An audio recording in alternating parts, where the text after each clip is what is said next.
Welcome, in front of me is a Motorola Moto Z3 Play, and today I will show you how to insert SIM and SD card into the device. So before we begin, there's one thing that we will need, which is this SIM ejector. It comes provided with the device somewhere in the box, so you can find it in there to get the tray out.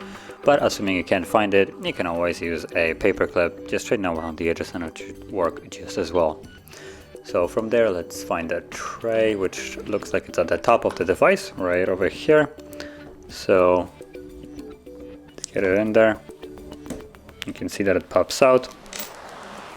And in here you have access to either two different SIM cards or one SIM card and one SD tray, so you can accordingly place what you want in there. I'm gonna use one of each, as you can see right now.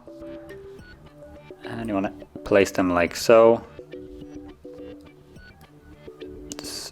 Okay, so like this, and they do hold in place, as you can see, so that's kind of nice.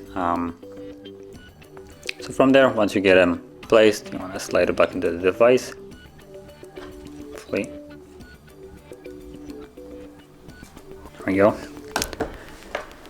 So once you get it in there, it should prompt me with a pin. There it is for the SIM card. So obviously the SIM card is working, and the SD card is as well. There we go. SD card basically recognized right here. So both of them are working just fine. So if you found this video helpful, don't forget to hit like, subscribe, and thanks for watching.